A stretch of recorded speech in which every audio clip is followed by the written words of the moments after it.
ரஹ்மான் மற்றும் சைரா பானு சமீபத்தில் விவாகரத்து பண்ண போறதா ஒரு அறிக்கை மூலமா தெரிவிச்சிருந்தாங்க. அந்த அறிக்கையில எங்களுக்குள்ள இருந்த மன அழுத்தம் மற்றும் கடுமையான சூழ்நிலைகளும் எங்களை மறுபடியும் சேர முடியாத அளவுக்கு பெரிய இடைவெளியை ஏற்படுத்திருச்சு. இது மிகுந்த வலி மற்றும் வேதனையோட எடுத்த முடிவு. தயவு செஞ்சு எங்களோட இந்த சூழ்நிலையை புரிஞ்சுக்கிட்டு எங்க பிரைவசியை மதிங்கன்னு வேண்டுகோள் வச்சிருந்தாங்க. மேலும் இவங்களோட மகள்கள் கதிஜா மற்றும் ரஹீமா அண்ட் மகன் அமீனும் அப்பா அம்மாவோட இந்த முடிவை புரிஞ்சுக்கிட்டு அவங்களுக்கு பிரைவசியை கொடுங்கன்னு சொல்லியிருந்தாங்க. ரஹ்மான் சாரும் நாங்க 30 ஆண்டு கால திருமண வாழ்க்கையை நிறைவு செய்வோம்னு நம்பினேன். ஆனா எல்லாமே எதிர்பாராத முடிவுகளா இருக்கு. இந்த முடிவை புரிஞ்சு எங்களோட பிரைவசியை மதிக்கிற எல்லா நண்பர்களுக்கும் நன்றி அப்படின்னு ரொம்பவே எமோஷனலா சொல்லியிருந்தாரு. அதை தொடர்ந்து ரஹ்மான் சார் அவரோட விவாகரத்தை அறிவிச்ச சில நேரத்திலேயே அவரோட இசைக்குழுல இருக்கிற கிட்டார் பிளேயரான மோகினி டேவும் அவங்க கணவர் மார்க்க விவாகரத்து பண்ண போறதாகவும் இது பரஸ்பரமா எடுக்கப்பட்ட முடிவுன்னு சொல்லியிருந்தாங்க. இந்த நிலையில ரஹ்மான் சார் விவாகரத்து பண்ணதையும் அவரோட இசைக்குழுவை சேர்ந்த மோகினி டே விவாகரத்து பண்ணதையும் தொடர்பு படுத்தி பலவிதமான செய்திகள் வெளியாக தொடங்குச்சு.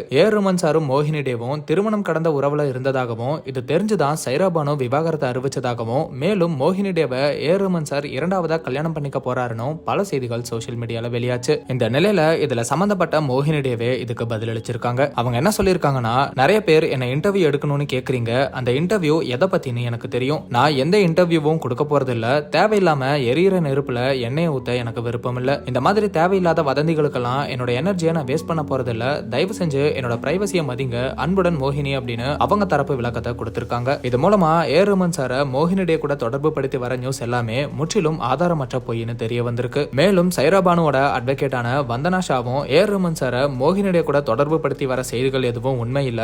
மோகினி டேவோட விவாகரத்துக்கும் ரஹ்மான் சாரோட விவாகரத்துக்கும் எந்த ஒரு தொடர்புமே இல்லைன்னு சொல்லியிருந்தாங்க. One of Mr. Rahman's colleagues who also announced her separation. Link between the two. Your comment on that? Not at all. Not at all.